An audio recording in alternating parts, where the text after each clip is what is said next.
playoffs this year. So we're playing the Bruins in the first round, and I play the first 3 games. I'm in game 4. We're losing 2-1 going into game 4. We had won 1 game in Boston. A lot of fighting going on. It was actually old-time hockey. It was pretty good.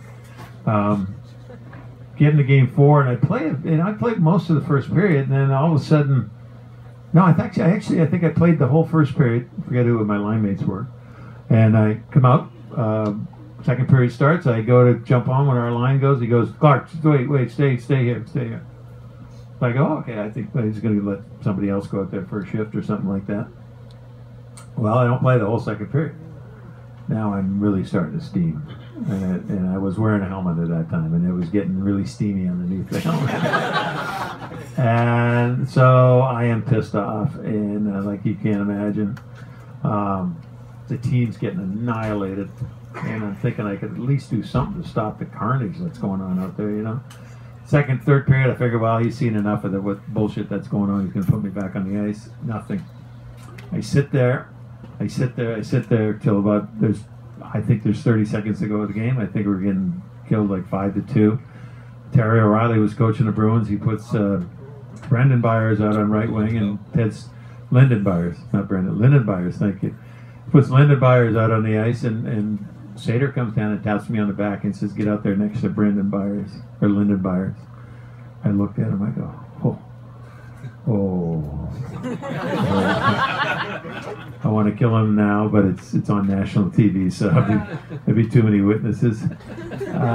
So I go out there, and Brendan Byers, "Come on, we're going. We're going, don't you?" I said, "Yeah, okay, fine."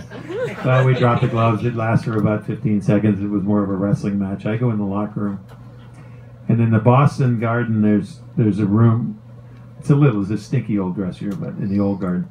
There's a room over here where you change out of your clothes, put your underwear on, and there's another room over here, kind of like they have today, but it was much smaller. A room where you put all your equipment on. Well, my seat was right here, the last stall before you went through the room to go change your clothes.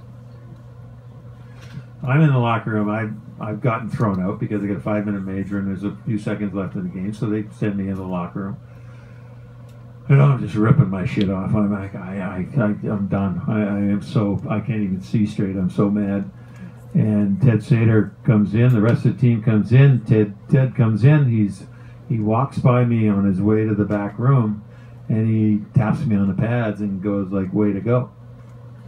I go, "Oh, way to go." Okay. He can't get out of reach. I grab him by the back of the neck, by the collar, and I pull him back around, and I got him like right here. And I said, Ted, you fucking asshole. Pardon my French, you fucking asshole. If you ever touch me, speak to me, look at me ever again, I will kill you. I will fucking kill you. And I had this super strength going at that time. I took him and I threw him in the air, through the doorway onto the floor. And the guys in the room were like, holy shit. Can you imagine what happened today? Can you imagine the media firestorm? No way. So now I'm feeling a little bit bad. Not real bad, but a little bit bad. You look stressed. And we shower up, we get on the bus, we go to the airport, we're waiting for the charter, and Ted's sitting over by the bar by himself. And I said, I gotta man up on this one. So I go sit next to him, and I said, Ted, I apologize for my behavior. I said, but I said, I want you to apologize to me right now for the way you treated me. I said, I got 14 years in this league, and you did that to me in front of all these people, embarrassed the shit out of me. I said, I want to kill you. I was like, I want to kill you right now. And he said, you know what, Clark, you're absolutely right. I do apologize. And I said, all right. I said, Ted, I think you and I should sit down tomorrow after practice and really just hash it. Plan your funeral. Yeah, plan your funeral. So the next day, he and we practiced, and I sat with Ted. I bet you I sat with him for 2 hours and talking about strategy and this and that, and how I think we can maybe pull this off, come back and beat this team, but some of the things we got to do. And I left there. We were best pals after that 2-hour meeting. I get to the rink the next morning, go out for pregame skate. I come in, and Rip Simonuk, the trainer, who's actually still there, Ripper. Rip goes, Coach wants to see you. Oh, really? I go in. And he says, "You're not playing tonight." I go, "I'm not playing tonight?